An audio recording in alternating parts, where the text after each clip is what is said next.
આપણે એક જાગૃત ખેડૂત તરીકે એક ભાઈ એક પ્રોડક્ટ આપણી અપનાવેલ છે, તો આજે એમના મોઢે જ સાંભળીએ કે એમને કેવું રિઝલ્ટ મળ્યું છે.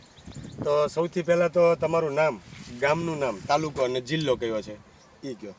કાનાણી રાકેશ અનિલભાઈ, થોડુંક ગામ જોરથી બલદાણા, બોલો. તાલુકો અઢવાણ, જિલ્લો સુરેન્દ્રનગર. હવે રાકેશભાઈ, તમે આ કપાસની અંદર શું પ્રશ્ન હતો અને શું ટ્રીટમેન્ટ કરી તમે એની અંદર? કપાસમાં તો આવડી આ દવા છાંટી હતી, એક ચૂસિયાનું હતું ને થોડુંક થીપ્સનું ઓલું હતું. છાંટા પછીનું રિઝલ્ટ સારું મળ્યું. થ્રીપ્સ ને ચૂસિયાનો ને એનો એટક હતો. તો એની અંદર તમને જે રિઝલ્ટ મળ્યું એ કેટલા ટાઈમ પછી રિઝલ્ટ જોવા મળ્યું તમને અને કેવું રિઝલ્ટ મળ્યું એ થોડું 10 દિવસ છે પણ રિઝલ્ટ સારું આવ્યું. બરાબર, મતલબ દવા છાંટી અને આજે 10 દિવસ થઈ ગયા પણ છતાંય હજી બીજું કોઈ વસ્તુ દેખાતી નથી એવી ખાસ. નકર અત્યારે જોઈએ આ વાતાવરણની અંદર તો દવા છાંટ્યા પછી ચોથા દિવસે પાંચમા દિવસે છઠ્ઠા દિવસે જોઈએ પાછું ભેળવાઈ ગયું હોય એવડા એટક છે અને પાંદડા આખા કોકડાવી દીધા છે. એટલા બધા પ્રશ્નો છે અમુક જગ્યાએ.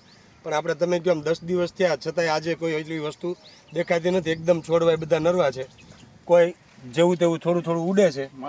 હા, માઇનોર છે, પણ અત્યારે જોઈએ ને તો એ અઠવાડિયામાં 5 દિવસમાં તો ભેળવાઈ જાય પાછા, છંટકાવ કર્યો હોય છતાંય. તો આ વસ્તુ તમે વાપરી એ શું પ્રોડક્ટ વાપરી છે તમે એની અંદર? એક ઓલ ક્લિયર હે, ઓલ ક્લિયર કે આજે ઓલ ક્લિયર છે આ બધા જ પ્રકારના ચૂસ્યા જીવાત માટે છે કે આજે એગ્રોની અંદરથી આપણે લાવી છીએ ટાઈપનું નથી કે થ્રિપ્સ માટે અલગ, સફેદ માખી માટે અલગ, લીલી પોપટી માટે અલગ, રસ ચૂસવાવાળી બધી જ જીવાત માટે તમારી ચાલશે. બીજું છે પ્રોટેક્ટર 10,000 ppmનું નીમ ઓઇલ. આ બે ભેગું કરવું છે બેનિફિટ શું છે કે એક તો બધી જ જાતની જીવાત ઉપર કામ આપે છે અને લાંબા સમય સુધીનું રિઝલ્ટ આપે છે અને છોડને એકદમ નિરોગી રાખવામાં મદદ કરે છે. અને બાકી બીજું નાખ્યું હતું ભેગું બાયો પાવર સ્ટીકર જે આપણે ગુંદરિયું કહીએ એ. તો આ રિઝલ્ટથી તમે સંતોષ છો? ના, રિઝલ્ટ સારું. બરાબર, તો બીજા કોઈ ખેડૂતોને આપણે કાંઈ મેસેજ આપવો હોય, કાંઈ સંદેશ આપવો હોય તો આપણે શું કહી શકીએ? દવાનું રિઝલ્ટ સારું હોય અને ઘણા ટાઈમ સુધી રહે. ઓકે, મતલબ રિઝલ્ટ દવાનું વાપર્યા પછી સારું છે, ઝડપથી રિઝલ્ટ મળે છે, પ્લસ લાંબા સમય સુધી રિઝલ્ટ ટકી રહે છે.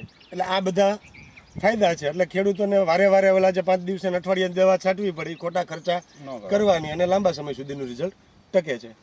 ઓકે, હા, એ કપાસ કયો ને ઓલો કપાસને કપાસમાં બીજો રિઝલ્ટમાં તમને શું ફરક દેખાણો, ફાયદો દેખાણો? આવડી આ દવા અલગથી છાંટી અને ઓલો ભાઈ બીજી અલગથી ને છાંટી એમાં હજુ છે અને આમાં કોઈ રીતના પૈસા નથી. મતલબ બાજુના ખેતરમાં જીવાત અત્યારે તમે જાવ તો જોવા મળે છે અને આમાં નથી. તો એ વસ્તુની દવા તમે બે હારે છાંટી હતી કે અલગ અલગ ટાઈમમાં? એક દિવસનો ફેર હતો. એક દિવસમાં, મતલબ તમે પહેલા છાંટી હતી કે એમને? એમને પહેલા છાંટી. એમને દવા પહેલા છાંટી, તમારે પહેલા, બીજા દિવસે તમે છાંટી. અને છતાંય આજે એમાં ઘણો બધો પ્રશ્ન છે ચૂસિયાન થ્રીપ ને જીવાતનો, આપણામાં નથી.